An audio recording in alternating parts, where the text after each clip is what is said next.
বেশিরভাগ ছুটির দিনগুলোতেই আমরা বাইরে ঘুরতে যাই। আমার তুবা আর রিয়ান ঘুরতে অনেক ভালোবাসে।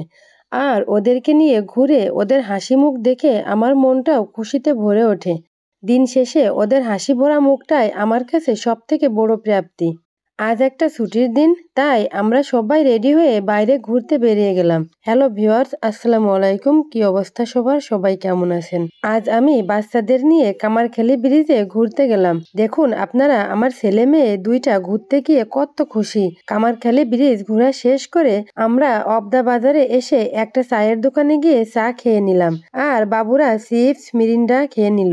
অবদা বাজারে ৩-৪টা ছোট কাঁঠাল গাছে ছোট ছোট চড়ুই পাখি দেখে তো আমি অবাক। একটা গাছে এত পাখি থাকতে পারে, নিজের চোখে না দেখলে বিশ্বাসই হতো না। ঘোরা শেষ করে বাসায় ফিরে আসি। ফিরে দেখি অলরেডি নাজমুন ফুচকা বানানোর প্রস্তুতি নিয়ে নিয়েছে। তাই দেরি না করে আমিও নাজমুনের সাথে ফুচকা বানাতে বসে পড়লাম। ফুচকা বানানোর জন্য নাজমুন প্রথমে আলু ছুলে কেটে ডাউল আলু ভালো করে ধুয়ে একটু লবণ দিয়ে প্রেসার কুকারে সিদ্ধ দিয়ে দিল। এবার আমি একটা প্যানে কয়েকটা শুকনো মরিচ ভেজে নিলাম। ডাউল আলু সিদ্ধ হওয়ার পর ভালো করে ভর্তা করে নিলাম। তারপর আমি পেঁয়াজগুলো ছুলে কুচি করে নিলাম। পেঁয়াজ কুচি করা শেষ করে আমি কয়েকটা কাঁচা মরিচ কুচি করে নিলাম। শসা ছুলে নিলাম। 2টা ডিম নাজমুন আগেই সিদ্ধ করে রেখেছিল। ডিম 2টা আমি ছুলে নিলাম। এখন ভেজে রাখা শুকনো মরিচ একটু লবণ দিয়ে মেখে নিলাম। কিছু তেঁতুল ধুয়ে আগেই আমি পানিতে ভিজিয়ে রেখেছিলাম, যাতে তেঁতুলটা নরম হয়ে যায়। এবার এই মেখে রাখা শুকনো মরিচ আমি তেঁতুল পানির ভিতরে দিয়ে দিলাম।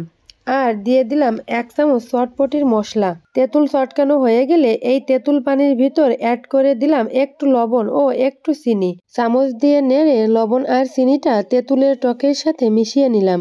এখন এই ডাউল আলুর ভর্তার ভিতর অ্যাড করে দিলাম একটু চটপটির মশলা ও একটু লবণ। এখন একে একে অ্যাড করে দিলাম কাঁচামরিচ কুচি ও পেঁয়াজ কুচি দিয়ে এই ভর্তাটা ভালো করে মাখিয়ে নিলাম। আগেই যে ডিম 2টা আমি ছুলে রেখেছিলাম, সেই ডিম 2টা আমি গ্রেট করে নিলাম। শসাটাও গ্রেট করে নিলাম। শসা আর ডিমটা আমি আলাদা করে রেখে দিলাম।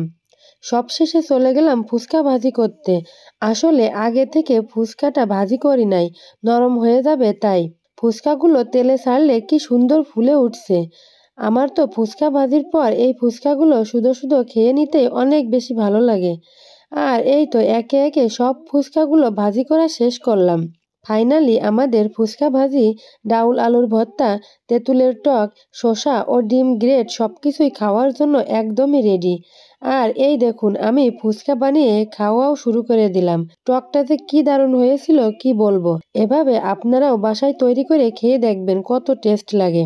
আর মেয়ে মানুষ তো ফুচকা চটপটি একটু বেশিই পছন্দ করে। আজকের মতো ভিডিও এই পর্যন্তই। সবাই ভালো থাকবেন। আল্লাহ হাফেজ।